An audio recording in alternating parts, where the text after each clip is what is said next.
Meu amigo e minha amiga, esta série Por Dentro, que está agora no nosso canal, tem a finalidade de mostrar a você tudo o que acontece nos bastidores dos shows. E nós vamos ter um anfitrião de primeira aqui, que é meu amigo Paulo Baron. Tudo bem, Paulo? Bem. Boa noite. Tudo bem? Nós vamos mostrar para vocês tudo o que acontece nos bastidores dos shows, todo o clima, a atmosfera, o que acontece nas montagens dos equipamentos, as passagens de som, ou seja, todas aquelas circunstâncias em que você, fã, não consegue ter acesso, você não consegue, você fica lá na fila, você compra o seu ingresso, entra, assiste o show e vai embora. E a gente vai mostrar exatamente tudo o que você não consegue ver. A gente com um olhar de um observador à distância, e já vou avisando logo de cara, nós não podemos colocar nenhum tipo de som das bandas que nós vamos estar mostrando para vocês. Então, por uma questão de direitos autorais, inclusive, para evitar, inclusive, o bloqueio dos nossos vídeos aqui no canal. Então, por isso, a gente sempre vai mostrar esses bastidores, mas não vamos poder colocar nenhum trecho das músicas, né, Paulo? É isso, infelizmente, isso acontece. E você é um cara que você pode muito bem falar para todos nós que tudo que acontece nos bastidores muitas vezes são coisas saborosas, são problemas, são uma série de coisas, e a gente vai procurar mostrar isso para eles, né? A ideia é justamente essa, que o fã ou aquele amante de música ele entenda o que realmente acontece atrás dos bastidores. Às vezes o desespero, às vezes a solução, às vezes pode estar perfeito, às vezes pode ter os problemas que acontecem. Então a ideia é justamente passar uma realidade de lo que acontece no show business, para que a ideia não é criticar ninguém, porque inclusive isso está acontecendo dentro dos meus próprios shows. A ideia é ser didáticos e que todo mundo aprenda a realidade do show business, pelo que precisamos todos os que estão principiando, para que eles se preparem a passar por show business. Exatamente, inclusive é até interessante que vocês vão ter uma visão muito mais profissional do show business do que apenas ser um evento de entretenimento, não é verdade? Correto. Sim, a ideia não é estar mostrando o show, o espetáculo. Se trata de vocês passar aqui, a câmera vai me acompanhando, vocês vão ir percebendo algumas coisas, pode acontecer xingamento, pode acontecer um estresse. Pode acontecer qualquer coisa. Pode acontecer qualquer coisa. Essa ideia, tentar passar o mais transparente possível, e muitas vezes o Regis, quando eu não consiga passar a ideia, o Regis vai transmitir para vocês o que está acontecendo. É uma coisa que é muito interessante, que muitas vezes vocês vão ver o Paulo em ação junto com as bandas, e vocês vão ouvir os meus comentários a respeito do que está acontecendo, você está entendendo? De uma certa forma, o que nós estamos mostrando para vocês são mini documentários, pequenas polaroids de um determinado momento que está acontecendo, que eu acho que isso é muito interessante, até para você ter você valorizar inclusive os profissionais que estão por trás de cada show. E acontecem algumas coisas que às vezes também as bandas não se sentem tão confortáveis porque tem uma câmera atrás. É uma coisa eu conversar com a banda e outra a câmera atrás. Então vamos, claro, sempre ter o respeito. Nunca invasivo, mas sempre que eles nos permitam, nós estaremos aí. Tá? Então, bom, vamos na ação porque eu preciso trabalhar agora. Exatamente. Pois é, meu amigo, e nós estamos hoje aqui, esse episódio, nós estamos nos bastidores do show do Symphony X, aqui no Tropical Butantã, em São Paulo. Bom, pessoal, nós estamos aqui então no palco do Symphony X. Como vocês podem ver aqui, a equipe já está montando as coisas aqui, ó. E a gente tem uma coisa bem legal para mostrar para vocês. Vem cá. Esse é o pessoal que tem que ser absolutamente valorizado, cara, que é o pessoal que monta tudo desde o início, você tá entendendo? E deixa tudo já meio pronto para que a banda venha e faça a passagem de som. E normalmente esses shows, cara, tem a banda de abertura. Aqui no caso, por exemplo, a gente tem esse praticável aqui, ó, que é a banda de abertura, que simplesmente é trazido esse praticável para frente do palco, né? Aí a banda se apresenta, acabou, joga tudo pro lado aqui, né? De uma maneira um pouco mais prática aqui.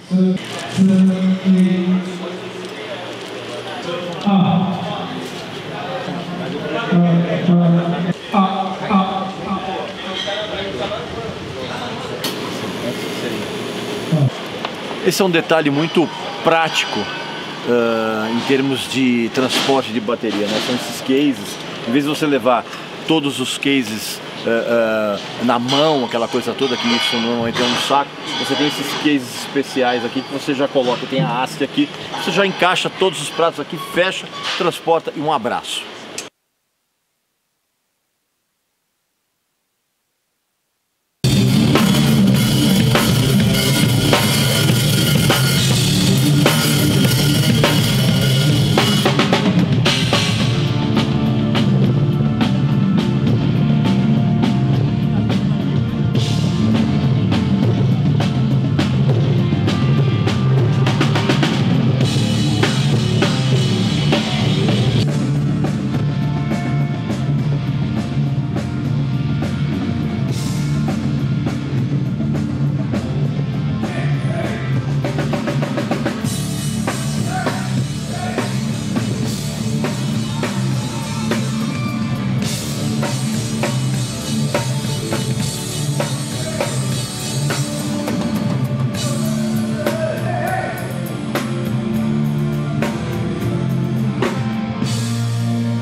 O Michael me chamou agora e falou assim, não está permitido filmar nada do nosso show, absolutamente nada. Tá. Ele falou nada, ele falou assim, eu te autorizo, olha o que ele me falou, eu te autorizo, se você ver alguém com câmera você pode meter a porrada. Tá. Aí peguei e falei, tá, pode deixar. Tá, do show não vai filmar, o celular vai acontecer. Não, ele está dizendo no palco, porque eu acho que ele viu essa câmera ali. Não, ele não vai ter nada som. no palco, fica tranquilo. Eu vou conversar com o Mike. Tá, porque ele falou que falou com o Gunter e que o Russell tá doente eu e que já não vou quer falar, que filme. eu vou falar. Tá bom. Falei que eu vou falar. Guilherme, tudo bom, meu velho? Bom te ver. Deixa eu falar. Eu tô indo pegar o Russell que tá chegando. O Mike Romero está aí? Tá, a banda toda tá aqui, menos o Russell que tá chegando agora. Eu vou falar com ele agora.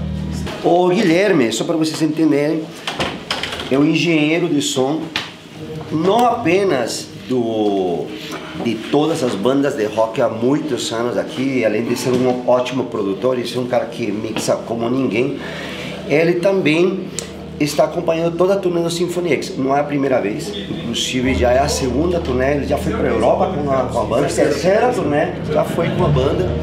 Então é super interessante o ponto de vista também técnico dentro do que o Guilherme fala, porque ele conhece exatamente, inclusive sempre que a banda bem, é um requisito que está o Guilherme acompanhando, ele já foi para a Europa com a banda, então eles vieram, inclusive está com caras esgotados e destruídos, porque os coitados passaram por muita situação, tipo, não é fácil você ir de Chile para Bolívia, primeiro porque não tem voos, e chegar lá na altura e o cara tem que raciocinar o jeito. Eu gostaria que você explicasse um pouco a tua aventura. Estamos num programa que estamos fazendo no Regi que se trata de estar por dentro do show business, mostrar a realidade dos bastidores, o que é que funciona. E eu gostaria muito que você colaborasse um pouco com a tua visão, assim, inclusive do que você conhece. Você conhece Latinoamérica? Você tem muito mais que eu, cara. Não, mais que você não, tanto quanto talvez. A gente trabalhou mais. A logística de você, do teu trabalho, por exemplo, acompanhando uma turnê, muitas vezes de uma cidade a outra, ou mesmo numa determinada cidade, isso depende muito do espírito com que a banda chega para você para trabalhar, né? Sim, depende do espírito. Agora, principalmente, você imagina assim, o Brasil. No Brasil você sai do Rio de Janeiro para ir para Recife, para ir para o Nordeste, para ir para qualquer lugar. É uma dimensão intercontinental. É uma dimensão intercontinental, porém é um voo local. Você não precisa passar por polícia de fronteira, por aduana, alfândega, essa coisa toda. Ontem, a gente saía de um raio-x e passava em outro. Nossa. Saía do raio-x e passava em outro. Na saída da Bolívia, eles cobraram para sair da Bolívia. $40 por pessoa, para sair. Se você for sair, você paga. Se você não quiser, você fica aqui.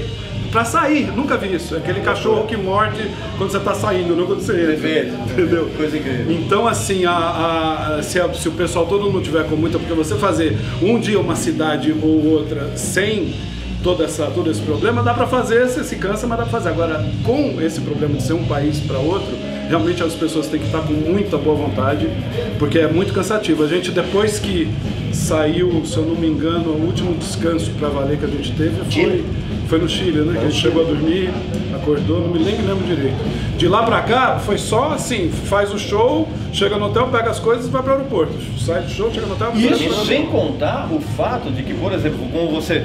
O que as pessoas às vezes não conseguem entender é que cada local tem uma acústica diferente, tem uma ambiência diferente. Então, o que acontece? Toda a equipe, ela tem que chegar no local antes da banda e já adequar o equipamento, adequar a sonoridade da banda a cada atmosfera, a cada ambiência diferente. Isso é uma loucura, né, meu? Não é difícil, entre aspas, se você está descansado, se você tem tempo e se as coisas, principalmente se as coisas estão funcionando bem. Que nem você chega aqui, tá tudo perfeito.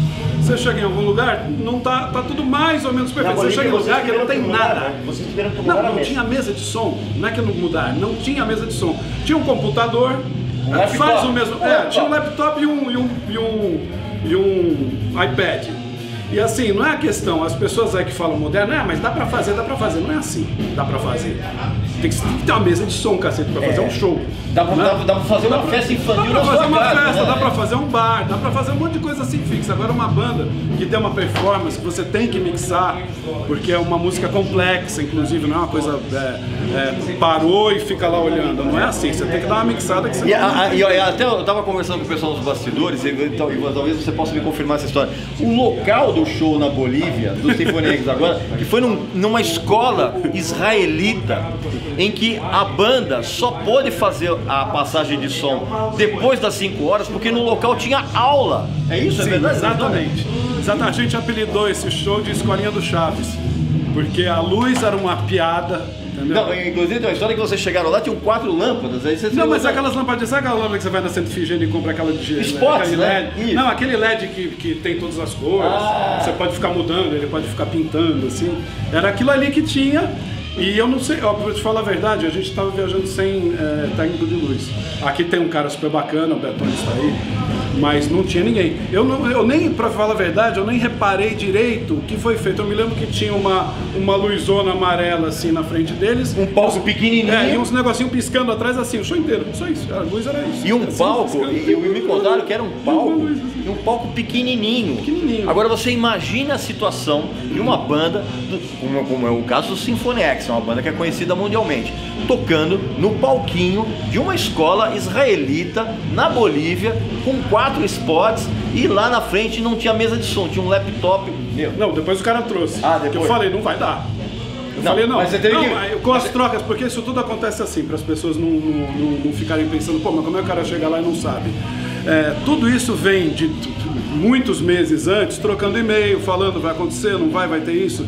Aí os caras falam, não tem esse equipamento, não tem esse equipamento. A Bolívia, especialmente, aconteceu o seguinte, o cara falou, não tem, mas e a mesa de monitor? A mesa de monitor você pode fazer um monitor da própria mesa de PA.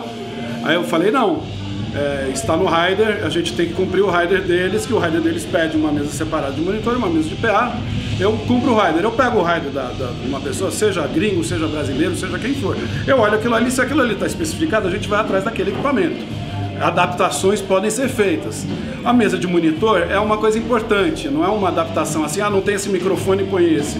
É uma coisa um pouco mais importante, porque por que eles precisam de uma mesa de monitor? Principalmente para estar em contato com o cara ali, porque se eu estou fazendo da frente, na hora do show, eles não têm condição de falar comigo. Exatamente. Então é mais difícil, né? Então tem uma mesa de monitor. Aí o cara ficou insistindo e não respondia os e-mails. Eu falava, e aí, resolveu o problema da mesa de monitor? Não respondia. Quando chegou, a gente estava para sair, aí o cara respondeu, olha, realmente nós não conseguimos a mesa de monitor, mas dá para fazer separado, não tem problema. Falei, beleza. Aí quando a gente chegou lá, que não tinha mesa de PA, aí ele falou, não, mas eu falei que era só. Eu falei, não, você não falou. A gente estava falando da mesa de monitor.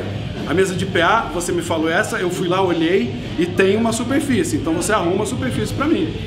Normalmente, você há de concordar comigo, quando a pessoa fala dá pra fazer, é porque é gambiarra. Dá pra fazer, é gambiarra. Exatamente. Obrigado por esse papo. Isso, obrigado você. Obrigado você. Isso é importantíssimo para você que está nos acompanhando, para você entender que o que é legal que você vê no palco, para que isso realmente aconteça, aquele show legal, a equipe precisa passar por uns perrengues inacreditáveis. Você pensa que é tudo muito tranquilo? Não, meu amigo. E você pensa que isso só acontece com banda pequena? Também não. Essa é a prova. O Russell está com mal de estômago, só verifica que eles mandem realmente buscar agora o remédio, tá? Gatorade não precisa comprar, que eu tenho aqui. Tem que comprar um um negócio que é para parar mesmo de lactobacilos, tá? Obrigado. Então, hoje não poderíamos entrar no camarim porque Russell não se encontra bem, na verdade todos estão destruídos. O próprio Felipe que está aqui pode nos ajudar a colaborar, porque quando você faz uma turnê na América Latina, é super complicado fazer todo o processo de ir de uma cidade a outra, não é igual que dentro do Brasil que tem uma malha aérea. Por exemplo, para você ir de Chile para Bolívia, tem um voo às vezes que sai às 3 da madrugada e que é todo um desastre. Para você ir de Bolívia para Argentina, tem que passar por Santa Cruz. E aí você tem que esperar em Santa Cruz. E dentro, você pode fechar a porta, por favor? E dentro dessa história, tem ainda o processo de que você passa por às vezes não se alimenta bem, você está com a resistência baixa, você tem os problemas também de que você bebe uma água que não pode beber. E aí, a maioria de todos nós que temos viajado pra caramba, já passamos essa maldição da diarreia, dos problemas que acontecem, realmente bactérias que você vai pegando, porque você vai pegando coisas no avião e você está com a resistência baixa. Então, são fatos que acontecem. Que bom que o Felipe está aqui para nos ajudar a participar nesse nosso programa. Conta um pouquinho, Felipe, você que tem essa experiência aí. Isso que o Paulo está falando é muito real, né? As pessoas imaginam que a gente chega lá e faz um grande show glamuroso e vai para um hotel dormir no travesseiro quentinho, né? Na verdade tem tudo isso, né? Você tem que encarar os voos, e aqui na América do Sul é um desafio, né? Claro que entre as capitais do Brasil é um pouco mais fácil, mas quando você vai para outras cidades, você às vezes não tem nenhum aeroporto na cidade que você está indo, então você tem que chegar lá, pegar mais uma van, e os horários do voo são cruéis, e aí você tem que sair do show, ir pro hotel, tomar um banho rapidinho, já partir para o aeroporto muitas vezes. Isso aí vai te detonando, né? Fisicamente, você vai começando a sentir o cansaço, vai baixando a resistência, vai ficando mais suscetível, vai ficar doente, então você tem que tomar muito cuidado. Então a gente toma cuidado de tomar vitamina, né? Procurar se alimentar bem e, mais importante, dormir sempre que possível, né? Esse é o grande segredo. Então, muitas vezes, pessoas falam assim, pô, você conhece o mundo inteiro, já foi para 1 milhão de cidades e etc, você conhece tudo? Eu falo, não. Muitas vezes eu chego na cidade tão destruída que eu durmo a tarde inteira, porque eu sei que na noite seguinte eu vou ter que sair do hotel 3, 4 horas da manhã para pegar mais um avião ou para entrar numa van e ir até o próximo cidade. Então, assim, eu acho que com os anos você vai aprendendo a lidar com essa situação de modo a se preservar mais, né? Então, comer, dormir e usar o banheiro são coisas que você faz sempre que tem a chance. O instrumentista, ele tem que ter uma... Eu não quero parecer moralista, mas você tem que ter uma disciplina meio de atleta. Você tá entendendo? Porque é base isso, porque é complicado, cara. Não, e se a gente sofre, já que você tocou nesse assunto, O justo mesmo seria dizer do quanto sofrem os caras que estão montando. Porque enquanto eu cheguei de patrão e fui dormir no hotel, o cara às vezes comeu qualquer virado, coisa correndo, exatamente. já foi pra casa de show, entendeu? Começar a montar o show, muitas vezes não consegue descansar antes do show. E esse descanso que eu tenho depois do show, ele também não tem. Então os caras às vezes viram 2, 3 dias. Esses caras realmente são os que mais sentem essa dificuldade, especialmente quando você viaja de avião. É terrível. Porque na Europa você entra num ônibus, entendeu? E aí famoso tour bus e vai embora. Exatamente. Você dorme quanto tempo você quiser, tem uma cama no ônibus mesmo, tem o seu espaço, você fecha a cortina, tem privacidade, né? E conforto.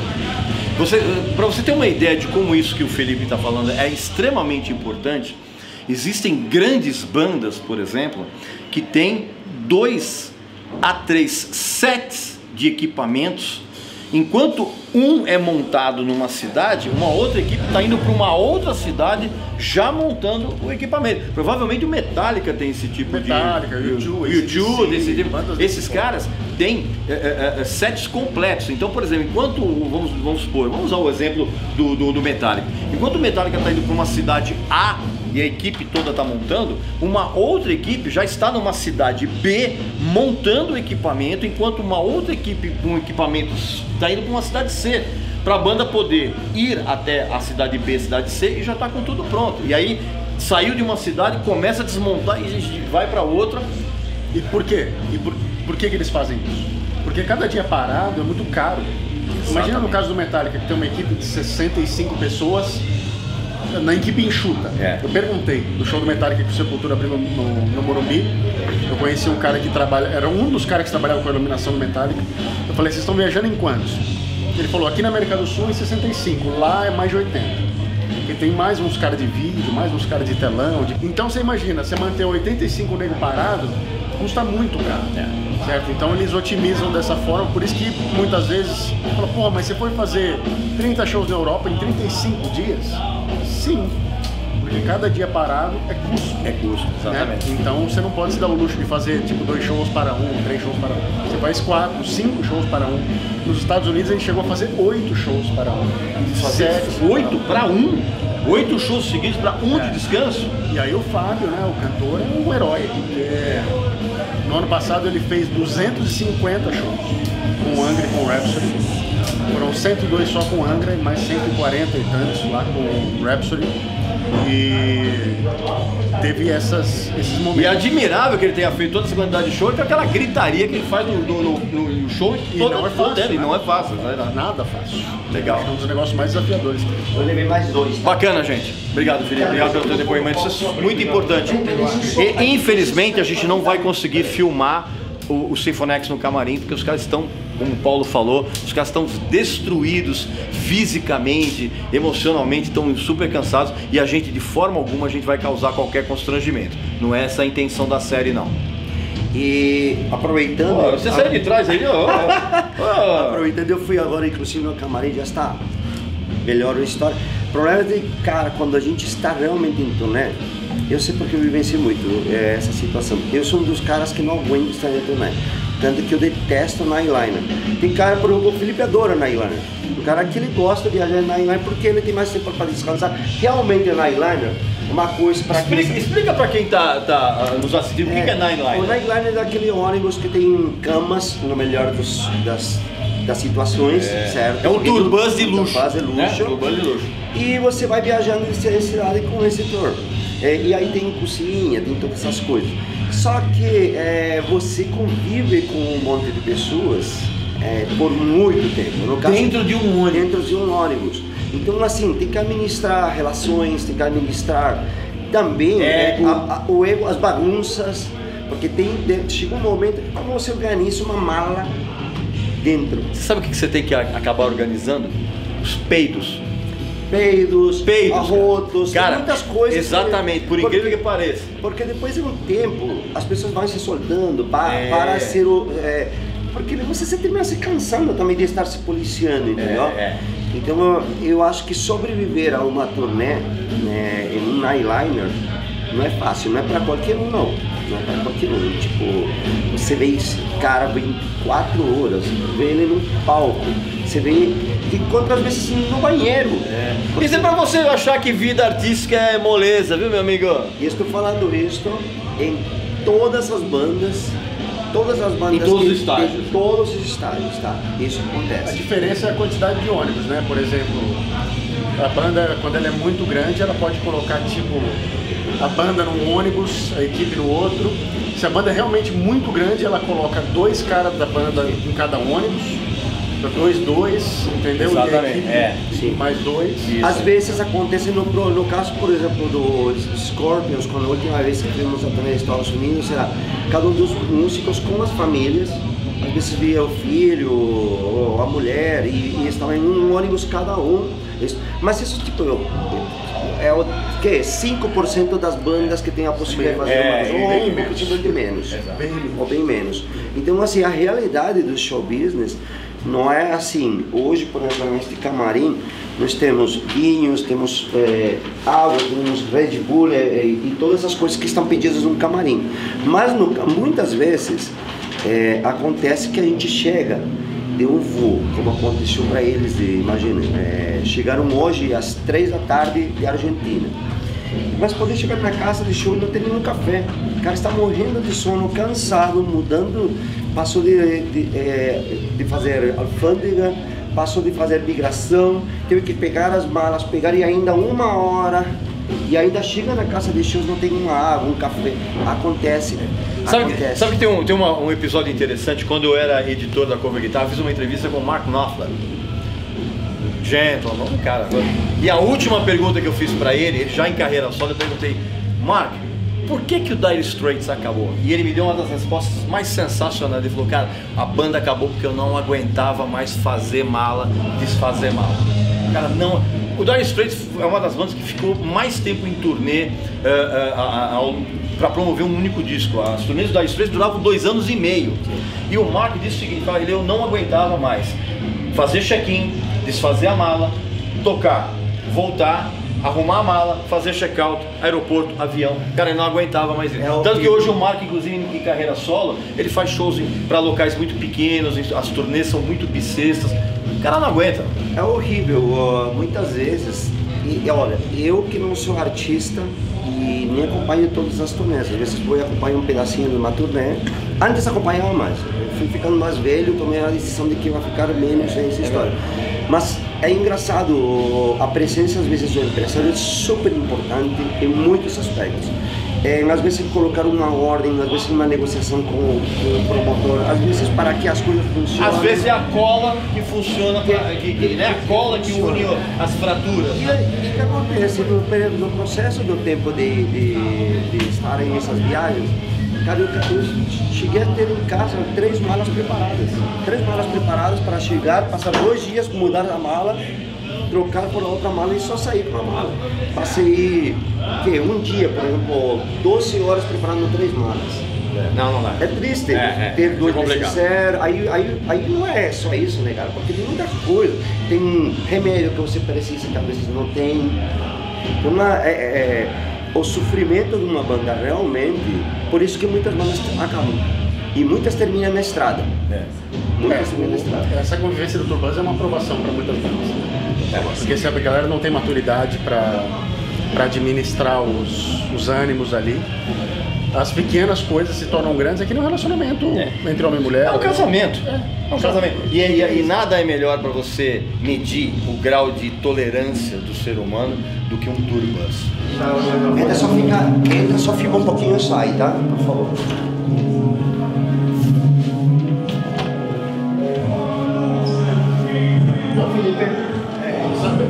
Ok, tchau.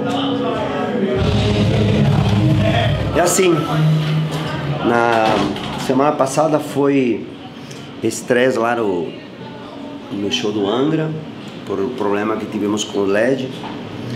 Aqui estamos ok em termos de produção, mas tivemos problema porque o artista está cansado, está mal, normal, né?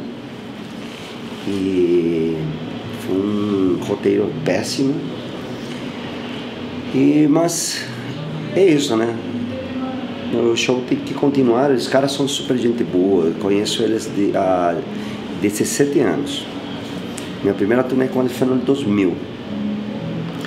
E tem um relacionamento de amizade, tem um relacionamento de confiança.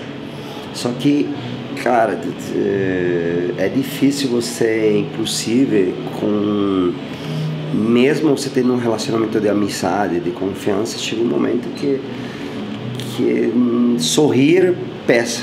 É difícil sorrir. Não porque você não quer, porque você não tem onde tirar um sorriso. E bom, essa banda que tocou também, falando delas, uma banda super legal. Lembra que eu tinha comentado também para vocês em outros programas que as bandas que passam na Top Line, todas elas pagam para participar, porque eu creio que o sistema que nós estamos dando a eles para que eles façam o seu sistema, seja que eles apoiem em publicidade, seja que, por exemplo, esses meninos apoiaram com muita publicidade, eles investiram muito dinheiro em publicidade. Então o que acontece? Já foi um pagamento perfeito para a gente, porque tivemos constantemente um apoio. O que não se pode vir assim hoje, no momento que nós estamos... O Júlio, que é meu parceiro nesse evento, que estamos fazendo essa parceria no show, ele pode falar, tipo, montar um espetáculo não é nada fácil, porque não é só os instrumentos, no que temos falado na produção, é tudo o que vai desde o princípio, desde antes, quando você tem que produzir a turnê. No meu caso, que eu monto uma turnê, passagens de avião e tudo. E no caso dele, que foi meu parceiro aqui, que ele tem que montar toda a logística de produção de aqui, mas toda a logística de mídia, que tem a mídia que é muito complicada, né? É verdade, né? Bom, nunca se compara ao Paulo, que ele faz a turnê, né? Então ele tem que estar junto o tempo todo. Agora, realmente, montar um show não é fácil. O pessoal mesmo, o público em geral não tem ideia do que a gente tem que fazer, né? Porque desde você trazer o artista, tem que ter vistos de trabalho, o cara vir pra cá, você tem que ter toda a estrutura para pegar o cara no aeroporto, hotel, etc. É complicado. O equipamento tem que ser de acordo. Então, são meses de trabalho onde você está sempre em contato com a banda, com uma equipe enorme trabalhando e fazendo tudo se ajustar de acordo com o que eles precisam, a necessidade aqui, desde alimentação, estadia até equipamento. E dentro de toda essa estrutura de shows, de quando a gente começa a conversar entre Júlio e eu, existem também os percances, problemas que vão acontecendo no meio do caminho, né? Pior ainda quando um show do mesmo estilo acontece no mesmo dia. Então aí, imaginem todo o prejuízo que termina dando para todos os promotores. E hoje, assim, com essa série que nós estamos fazendo, muito importante saber também que o público e também o artista que está se preparando para entrar depois em um palco grande, que espero que muitos dos que estão nos escutando consigam fazer isso, eles têm que entender que também existem de promotores a promotores. Tá? Infelizmente tem muitos promotores por aí que têm se aproveitado da boa fé das pessoas e terminam ficando com o dinheiro deles ou fazendo uma produção ou terminam cobrando e depois fugindo, e assim vocês podem ter visto vários exemplos que aconteceram. Eu estou lutando e estou trabalhando já há algum tempo com alguns políticos querendo criar uma lei que seja a lei da ficha limpa para os promotores, uma lei que eu quero. Eu sou um cara que conheço praticamente todos os promotores do Brasil, desde os mais grandes aos menores, e eu tenho uma lista negra, inclusive, minha blacklist, como eu chamo lá no escritório, das pessoas que deram calote, dos caras que inventaram passar perna, dos caras que inventam histórias e tal, e cada um está dentro dessa lista negra, tem uma categoria, de 1 a 5. E às vezes tem promotores que têm categoria 4, outros que têm categoria 3, que ainda passa, que tem uma oportunidade. E você vai colocando uma estrelinha negativa, positiva. E é importante que também vocês, quando vão a um evento, vejam quem que é o produtor. Quem que é o produtor, ver também o histórico do produtor, porque vocês vão colocar seu dinheiro aí. E também existe uma preocupação por todos os demais que estamos querendo criar um show business profissional, que existe mesmo um monte de gente caloteira e que depois eles não terminam nos atrapalhando os que querem trabalhar ou que estamos trabalhando bem há muito tempo. Aqui a minha ação é bem diferente, por exemplo, com o Angra. Na verdade, não muito diferente, mas as responsabilidades são um pouco diferentes. Aqui eu sou quem contratou o show e todas as exigências do que tem que acontecer no show são sobre minha responsabilidade. Como empresário do Angra, ao contrário, eu sou a parte que está sendo contratada. Eu represento o artista e sou o que cobra para que as coisas aconteçam. Então, na verdade, existem duas coisas. Uma estratégia de venda de show que o promotor faz para vender um show, para atrair o maior público possível, e ele tem que seguir as exigências que estão no rider. E essas exigências que estão no rider são obrigatórias porque fazem parte de um contrato. Na hora que você assume um artista, você tem que ler esse contrato e você assina inclusive esse contrato para que essas coisas aconteçam. No caso, quando eu sou empresário, sou eu que mando o contrato, sou eu que mando começo toda a negociação tratativa. E, por exemplo, se um promotor não paga, eu sou um cara que sou muito mão dura. Eu sou famoso, conhecido por ser um cara muito mão dura. E eu prefiro, de fato, ser assim por experiência de muitos anos. Eu sou um cara que, se não me paga, eu cancelo. Cancelo os shows, porque considero que ninguém pode fazer um show sem ter o dinheiro do investimento. Ou seja, por exemplo, se toda esta estrutura, montar este show mais o artista, custa em torno de 100 mil reais, o promotor tem que ter esses 100 mil reais para se proteger, porque muitas coisas podem acontecer. O que não está certo é você fazer um show contando com a bilheteria do fã e com esse dinheiro você pagar todas as despesas.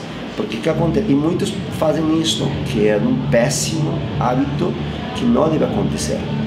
Porque as possibilidades de que dê alguma coisa errada existem como as possibilidades de que dê certo.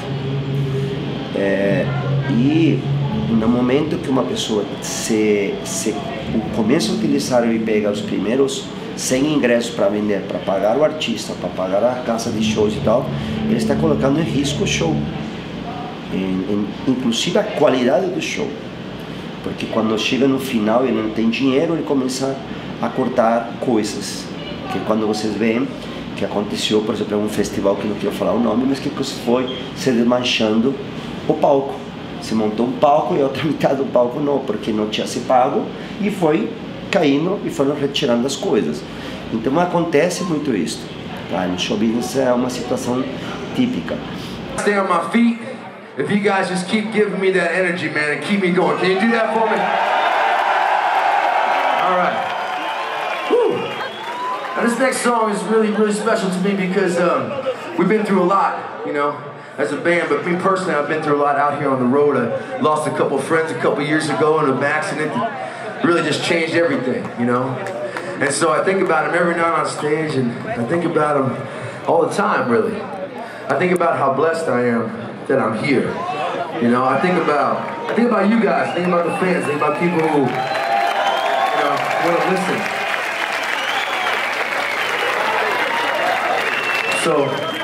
But we have no choice but to laugh at it, because that's life, right? Things happen. Shit happens. Are you ready for a big, giant, 25-minute song right now? Are you sure? Are you sure? Are you really fucking sure?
desse jeito, com os melhores músicos aqui, alguns deles que estavam aqui. Inclusive o filho do Carlinhos Brown, que toca com ele lá, está aí, super fã do rock. Todos os caras, gente super aqui do rock, tomando o curto dessas bandas incríveis. E o mais interessante é saber assim, a banda tem um trio super reduzido. E os caras, eu fico puto da vida, eu preciso falar assim, puto da vida, porque muitos meus roadies, meus técnicos ficam chorando, porque eles têm que fazer outras coisas, como tirar foto, filmar, afinar, e esses caras fazem tudo. Aí que nós precisamos ser mais profissionais e melhorar, porque agora com o show business está ficando mais caro fazer show. Se os caras não se preparam para fazer tudo, várias coisas, os caras vão ficando para trás. Se o cara pensa que ele vai só afinar guitarra, ele vai só preparar uma guitarra, está ficando para trás. Se o cara pensa que ele vai ficar só fazendo bateria, ele vai ficando para trás. E se o cara pensa que vai ficar só fazendo som, ele vai ficar para trás. Ele precisa fazer turmar o cara de som. O cara que está na guitarra, que faz o road de guitarra, tem que aprender hoje a filmar, tem que aprender a fazer as mídias sociais, igual o cara da bateria. Hoje, o show business precisa ser desse jeito. Se vocês não se preparam, os que estão se achando que estão comodamente nesse lugar vão passar para trás. E os que estão aí mesmo vindo, se preparam para fazer e ocupar esses lugares. A gente precisa de pessoas competentes para fazer show business. Se os caras de lá, de fora, estão conseguindo fazer isso, por que os de aqui não conseguem? Pense, né? O Bruno foi um cara que estava morando... Onde ele estava morando? Canadá. Na Canadá. De um dia eu recebi um e-mail, faz uns 8 anos, 6 anos. 6 anos. 6 anos, 2013. Me mandou um e-mail, um moleque me disse assim, eu sei que vocês vão fazer um show, se vocês precisam, eu posso fazer toda a parte de arte gráfica, não sei o quê. E o cara me insistiu umas 2, 3 vezes. Eu sou um cara que, como, pra mim, também eu saí do show business, licença, moleque, jovem, eu gosto de ouvir, eu gosto mesmo de ouvir. E prestar atenção no que eu falo, aí, depois de insistência, eu falei, mas manda algumas coisas do que você pensaria fazer. Ou nada menos, nada mais, que ele foi o cara que foi capaz de criar com a gente o DVD do 20 aniversário do Angra, e ele fez toda a parte gráfica, pode passar, ele fez toda a parte gráfica. Então esse cara daí foi passando, superando, e hoje ele já trabalha no Palmeiras, no Allianz Parque, perdão, verdade, no Allianz Parque, no estádio, e é um dos responsáveis disso. Eu me sinto muito orgulhoso disso, porque me lembro uma vez que eu me encontrei os pais deles no aeroporto. Sim. Foi muito louco. Coincidência, sentados de meu lado, e começamos a falar, e ele falando, mas seu Bruno, peraí, o mesmo? E aí ele me mostrou a foto do filho dele, que era incrível, sabe? Assim, também tá vindo pra Portugal. Exatamente. E pegou conexão com você. Amigo, e cara, eu tenho muito orgulho, eu adoro, sério, o Bruno. Ele convidou, inclusive, vai se casar agora, não vou poder estar no casamento dele porque minha mãe está chegando do México.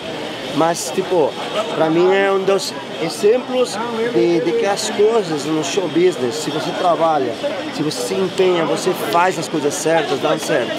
E eu me lembro porque nós tivemos várias conversas sobre isso, certo? Várias conversas. Uma época eu estava desanimado também. Eu estava desanimado, estava meio depressivo. Falei, cara, você é bom, você conseguiu estar fazendo isso. Ele conseguiu. Bom, é isso que eu quero falar. É o que eu digo, você e o Rafael são meus padrinhos de profissão. Se hoje eu trabalho na Allianz Parque, eu tenho outros trabalhos, é graças a você. Você é o cara que você me montou profissionalmente. Obrigado. Você é o cara que eu tenho total gratidão. Eu tenho sorte de ter uns caras bons do meu lado sempre. As energias conspiram comigo. E esse cara que ensinou ele... Esse cara que me mostrou o Angra, é o culpado lá. A culpa é toda dele. E eles iam fazer despedida solteiro entre os três, sei lá que iam fazer os três sozinhos, mandei eles vir aqui no show. Tá vendo como que é? Esse é o camarim. Aí tem que administrar a parada e algum que vai, e aqui que você deixa entrar, e que você não deixa entrar. E não é seu amigo, porque às vezes com os amigos eu preciso ser, puta, eu às vezes preciso ser grosso com meus próprios amigos, e às vezes, puta, mas ainda bem que os caras que são meus amigos me conhecem, porque senão é foda. E daí, mano? Vou fechar o merch agora. Tá. Eles pediram um tempinho pra sair, pra jantar. Tá. Eles estão ali se enxugando. Tá todo mundo aí. O Lepon eu sei que não vai pro restaurante. Ele me disse que não. E o Russ parece que não vai também.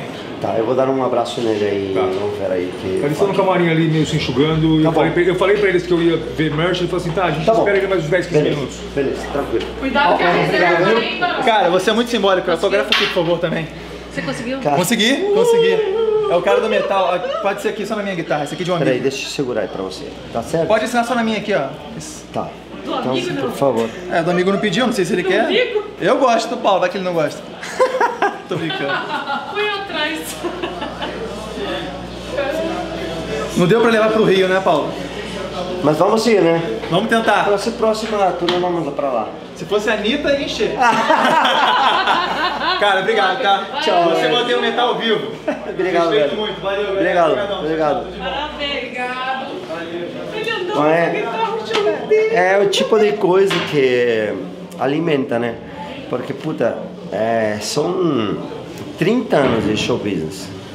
30 anos, e toda vez shows e com problemas, vocês viram acompanhando os problemas. Mas daí de repente aparecem os seus caras que te agradecem, que te fazem sentir que você é o que fez na tua vida alguma coisa importante. E não é só, o cara não te vê só como um cara que está ganhando dinheiro, sim, por alguma coisa que você fez na tua vida. Isso é importante. Obrigado, tá? Mais uma vez. Tá bonita essa gravata, né? Valeu. Olha que chique essa gravata ali na saída. Gostei. Olha aí, todos tietando aí. É bom assim, gente. Estamos esperando. Até os grandes estão aí.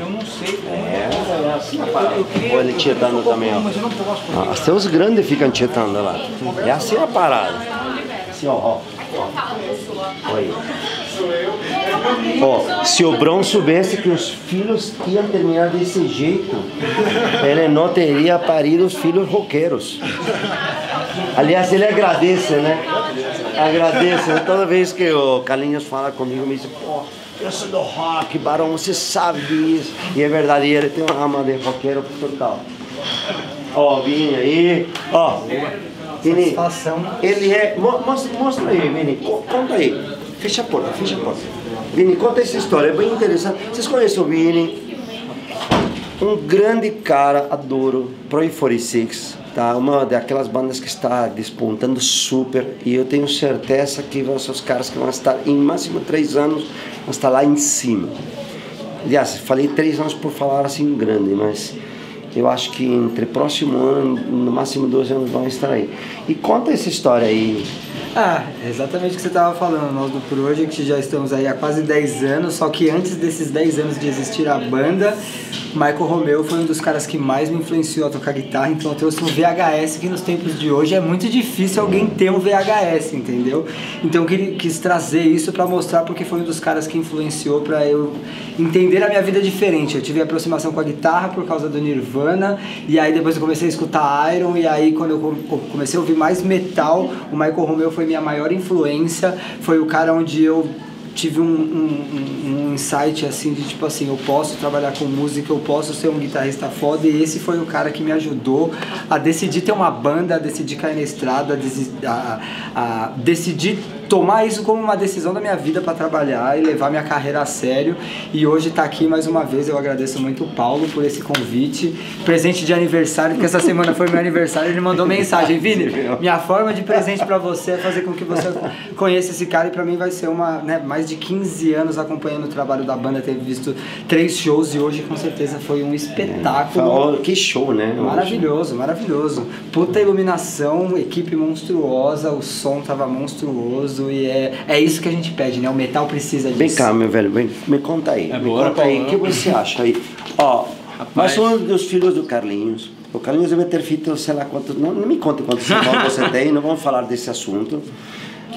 não vamos falar desse assunto. Progressivamente, vamos falar que nem o som dos caras. Esses caras são super músicos. Vem cá, por favor. Porque coincidentemente, o Coroa vai fazer um som sinfônico amanhã, né, bicho? Puta, é verdade. Conta aí, como foi pra vocês esse show, cara? O que significou pra vocês, assim, um sentimento? Que trouxe pra vocês, cara? É uma coisa assim que, como ele disse, grande influência dos caras aí desde, sei lá, deve ter uns 10 anos que eu escuto assim, desde que comecei a aprender guitarra e tal. Sempre foi um universo assim de unir uma coisa que eu gostei muito, que é a trilha sonora, música de cinema, assim, o lado mais sinfônico, com o formato rock and roll de banda, assim, mas a galera... o trabalho de teclado, de orquestração e de arranjo ali. A sensação teatral, exatamente, né? É uma Porque ela é sinestesia. uma banda de metal, ela te coloca numa atmosfera que você entra num outro ano, você se imagina em situações fora da sua realidade. A galera manda pra antes de Cristo ali no Odisseia, que você se perde aí, fala cada acorde, cada modulação. Você sente que você tá numa guerra medieval, você imagina que você tá dentro de um navio. Interessante isso, né, cara? E você, Miguel, o que acha? Porra, foi demais, né, velho? A gente era mais novo, o Chico tinha o CD do Symphony, a gente ouvia no carro da nossa tia. Era o quinto, né? V. The New Mythology Sul. Evolution, porra. Os caras abriram com essa parada, não, foi segunda. E tem uma curiosidade. Demais.